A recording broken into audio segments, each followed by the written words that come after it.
बिना time waste के start करते हैं। पिछले वीडियो में हम लोगों ने देखा टेंस के टाइप्स, टेंस कितने प्रकार के होते हैं, सारी चीज़ें।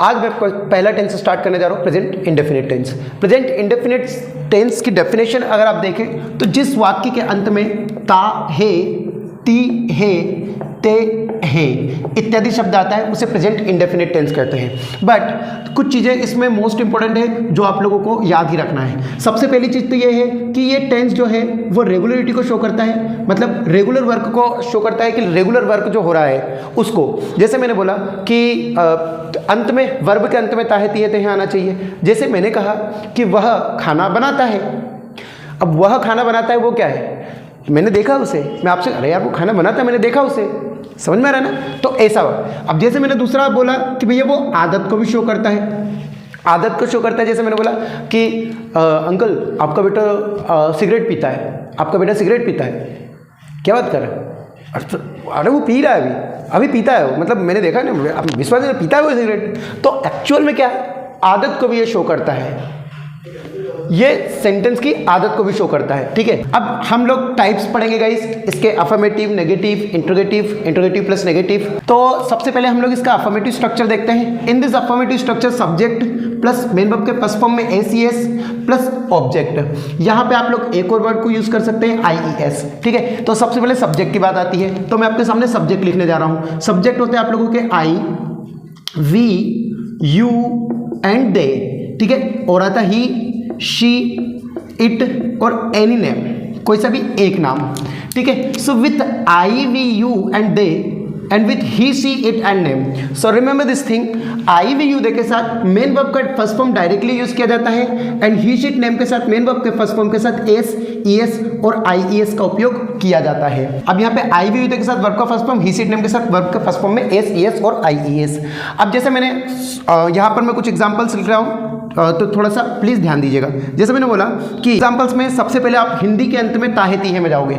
टेंस 12 होते हैं, मान के चलिए थोड़ी देर के लिए। तो देखिए अब ये 12 टाइप्स होते हैं, तो 12 की अलग अलग अपनी अपनी डेफिनेशन है। ठीक है, 12 की अलग अलग अपनी अपनी डेफिनेशन है। ठीक है, तो अब जब वो अलग अलग डेफिनेशन है तो वो सेंटेंस को पहचानने के लिए कि वो कौन से टेंस में जाएगा, हिंदी के अंत में जाओ। कैसे हिंदी के अंत में गए, यहाँ पे क्या ताहे तिये थे हैं, तो भैया ये टेंस प्रेजेंट सिंपल, क्योंकि प्रेजेंट सिंपल ताहे तिये थे। आगे देखिएगा, अगर यहाँ पे होता रहा है, रही है, रहे तो फलाना टेंस, अगर यहाँ पे रहा था, रही थी होता तो फलाना टेंस।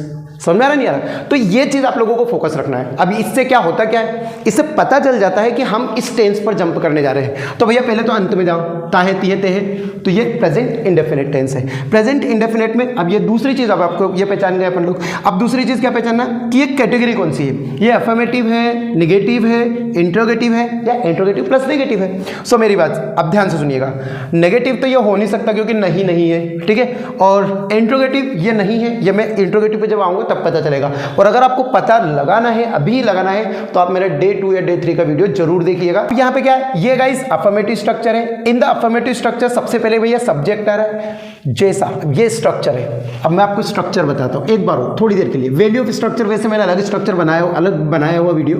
तो स्ट्रक्चर क्या होता है, स्ट्रक्चर का मतलब होता है गाइस आधार या स्तंभ। मतलब ये जो सेंटेंस जिस आधार पर, जिस स्ट्रक्चर में जा रहा है, मतलब जो स्ट्रक्चर कह रहा है वही आपको करना है। अगर स्ट्रक्चर कहता है, अगर सबसे पहले मेन वर्ब का फर्स्ट फॉर्म, तो बिना सोचे समझे पहले स्पीक लगा दो। लेकिन स्ट्रक्चर गलत सिखाएगा नहीं आप लोगों को। सबसे पहले स्ट्रक्चर क्या कहेगा, भैया स्ट्रक्चर कह रहा है सब्जेक्ट, तो आपको सबसे पहले सब्जेक्ट ढूंढना, सब्जेक्ट जो है वो लगा दो।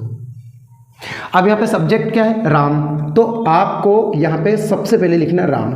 अब मैं इसलिए नहीं लिख रहा हूँ राम कि राम पहले है इसलिए, नहीं नहीं, मैं इसलिए लिख रहा हूँ क्योंकि स्ट्रक्चर कह रहा है सब्जेक्ट पहले आ रहा है, आगे क्या आ रहा है, मेन वर्ब का फर्स्ट फॉर्म।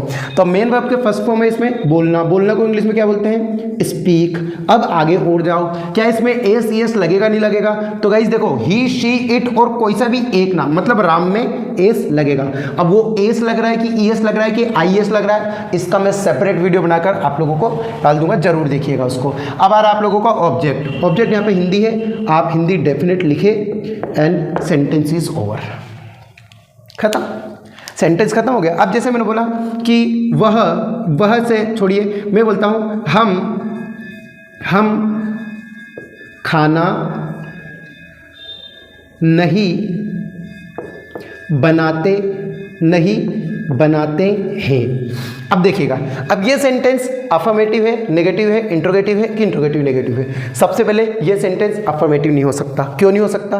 क्योंकि भैया इसमें तो नहीं लगा हुआ है, ठीक है। अब नहीं नेगेटिव है, अब ये नहीं में नेगेटिव एक और जगह पे आ रहा है, तो मैं ये इंट्रोगेटिव नहीं है तो इंट्रोगेटिव नेगेटिव भी नहीं होगा, ये हेल्पिंग वर्ब वाले सेंटेंस ये नहीं है। और अगर आपको पता करना है कि इंट्रोगेटिव नेगेटिव क्या है, ये तो मैं बताने वाला हूँ, लेकिन क्लियरली अच्छे से देखना है तो आप लोग डे 2 डे 3 वीडियो जरूर देख के आए।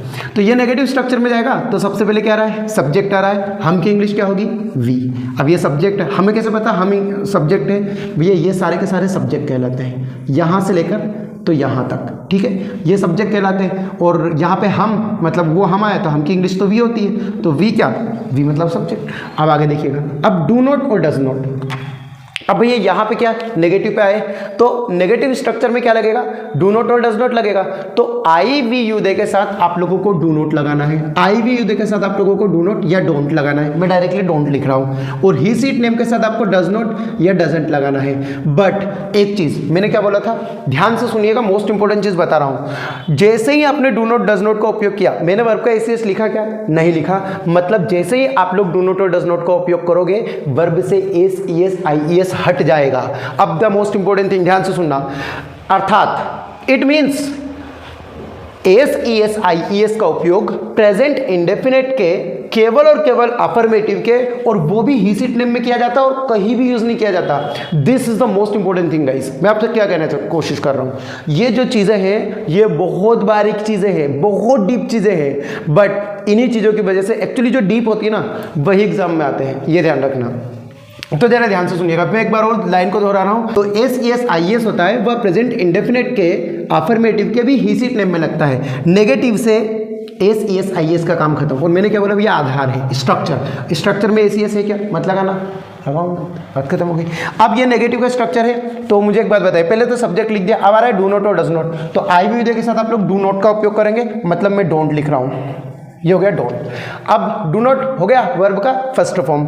अब आ गया वर्ब का फर्स्ट फॉर्म। तो बनाना को क्या बोलते हैं? खाना बनाने के लिए अपन स्पेशली कुक का उपयोग करते हैं, नो प्रॉब्लम इट। अब आप लोगों का ऑब्जेक्ट, तो अब आएगा आप लोगों का फूड एंड सेंटेंसेस ओवर।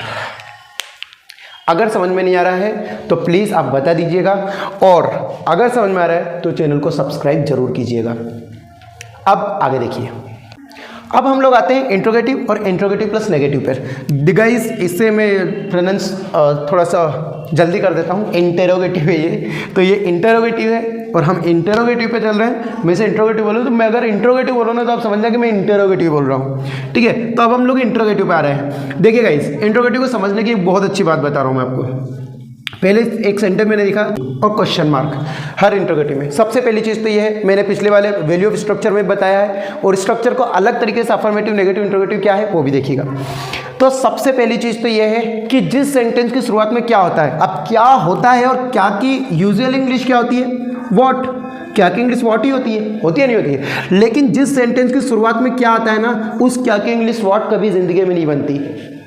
जैसे, क्योंकि ये क्या आपको बहुत जगह दिखेगा। जैसे मैंने कुछ सेंटेंस आपके सामने बोले, क्या वह जा रहा है, क्या आप आ रहे हो, क्या आप खाना खा रहे हो, क्या आपको बोलना पड़ेगा, क्या वह आ सकता था, क्या उसे जाना चाहिए, क्या वह खाना खाता है, क्या वह इंग्लिश बोलती है, क्या वे पढ़ाते हैं, क्या वे आते हैं। मतलब ये जो सेंटेंस की शुरुआत में जो क्या आ रहा है ना, क्या, उस क्या की इंग्लिश व्हाट कभी नहीं बनती गाइस। अब आगे देखिएगा उस सेंटेंस की इंग्लिश बनती क्या है। उस सेंटेंस की इंग्लिश बनती है वो हेल्पिंग वर्ब जो हिंदी के अंत में आए हुए शब्द के अनुसार रहती है। ध्यान से सुनना, 2 बार इस बार रिपीट करके स्किप करके 10 सेकंड पीछे कर लेना, फिर देख लेना आगे। वो उस क्या की इंग्लिश जो अगर सेंटेंस की शुरुआत में उस क्या की इंग्लिश वो हेल्पिंग वर्ब बनती है, वो हेल्पिंग वर्ब बनती है, वो do, does, will, shall, is, am, are, was, were, has, have, had, वो बनती है जो हिंदी के अंत में आए हुए शब्द के हिसाब से रहती है। यहाँ पे ताहेतिये है, ताहेतिये के लिए हम डू और डज हेल्पिंग वर्ब का उपयोग करते हैं, तो भैया शुरुआत में डू और डज आएगा। और जिस सेंटेंस की शुरुआत में क्या आता है उसे इंटेरोगेटिव सेंटेंस कहा जाता है। अगर उसे इंटेरोगेटिव सेंटेंस कहा जाता है तो जरा देखिएगा डू और डज, शुरू स्ट्रक्चर में क्या है, डू और डज। तो मान लीजिए थोड़ी देर के लिए अपन ने डू लगाया, अब आगे देखिएगा, जैसे आपने डू लगाया तो अब आगे क्या आ रहा है, सब्जेक्ट। सब्जेक्ट वह जाता है, मतलब ताहे के लिए आप लोग क्या का उपयोग करोगे, ही का। तो वह जाता है तो ही, डज डू ही।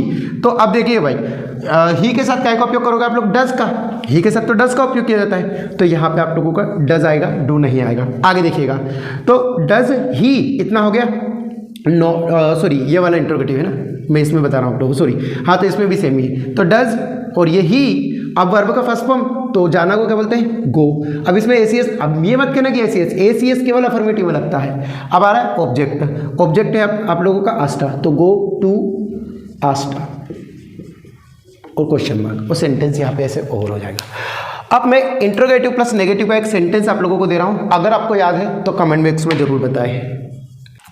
अब मैं आपसे ये इस सेंटेंस की इंग्लिश आपको कमेंट बॉक्स में बताना है, समझ में आया या नहीं ये भी ज़रूर बताएं। Thank you so much guys.